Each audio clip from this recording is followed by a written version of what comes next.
بسم اللہ الرحمن الرحیم۔ امید ہے کہ آپ سب خیریت سے ہوں گے۔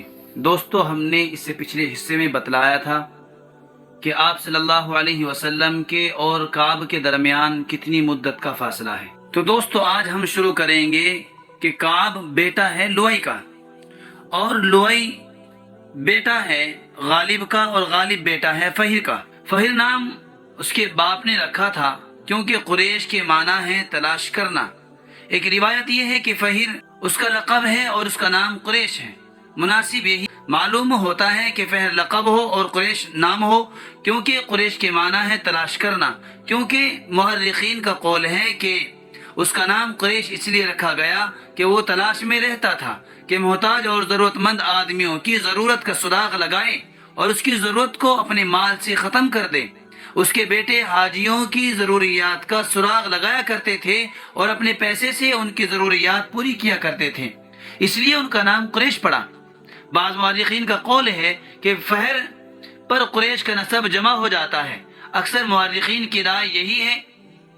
زبیر ابن بکار کہتے ہیں قریش کے اور دوسرے نسب داں اس بات پر متفق ہیں کہ قریش فہر سے ہی پھیلے ہیں، یعنی فہر قریش کا مورث اعلیٰ ہے۔ یہ فہر حضرت ابو عبیدہ رضی اللہ عنہ ابن جراح کا چھٹی پشت میں دادا ہوتا ہے۔ یمن کا حسان ابن عبد کلال بنی عمیر اور دوسرے قبائل کے ساتھ یمن سے مکہ آیا تھا تاکہ کعبے کے پتھر یمن لے جائیں اور ان سے وہاں ایک بیت اللہ کی طرح بنائیں اور لوگوں کو اس کا حج کرنے کے لیے آنے کی دعوت دیں۔ حسان آ کر نخلا کے مقام پر ٹھہرا۔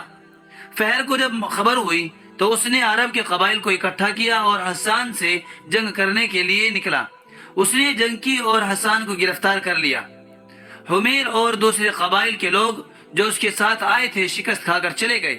حسان 3 سال تک قید رہا، پھر اس نے اپنی جان بخشی کے لیے بہت سا مال و دولت دیا اور رہائی حاصل کی۔ وہ مکے اور یمن کے درمیان مر گیا۔ اس وقت سے عربوں پر فہر کی ہیبت بیٹھ گئی۔ لوگ اس کی عظمت کرنے لگے اور اس کا نام بلند ہوتا گیا۔ فہر کی جو قول نقل کیے جاتے ہیں ان میں سے ایک یہ ہے جو اس نے اپنے بیٹے غالب سے کہا تھا، تھوڑا مال جو تیرے ہاتھ میں ہے تیرے لیے اس سے زیادہ مال سے بہتر ہے جو تجھے ذلیل کرے، چاہے وہ مال تیرا ہو۔ اب بات آتی ہے کہ فہر کون ہے؟ فہر بیٹا ہے مالک کا۔ اس کو مالک اس لیے کہا جاتا تھا کہ وہ عرب کا مالک ہو گیا تھا۔ مالک بیٹا ہے نظر کا۔ اس کا لقب نظر اس کے حسن و جمال اور خوبصورتی کی وجہ سے پڑا۔ اس کا نام قیس تھا۔ فقہا کے نزدیک وہ قریش کا مورث اعلیٰ ہے، اس لیے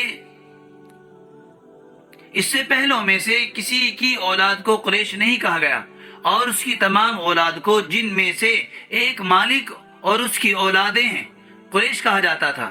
چنانچہ حضرت صلی اللہ علیہ وسلم سے قریش کے بارے میں سوال کیا گیا تو آپ نے فرمایا کہ قریش نظر کی اولاد میں ہے، لیکن اس بنیاد پر کہ فہر قریش کا مورث اعلیٰ ہے، جیسا کہ پہلے بیان ہوا تھا۔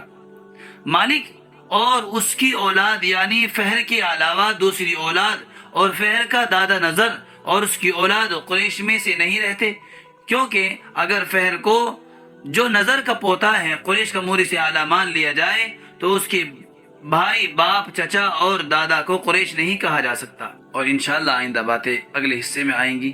آپ جڑے رہیں، دوسرے لوگوں کو بھی جوڑیں۔ فقط والسلام۔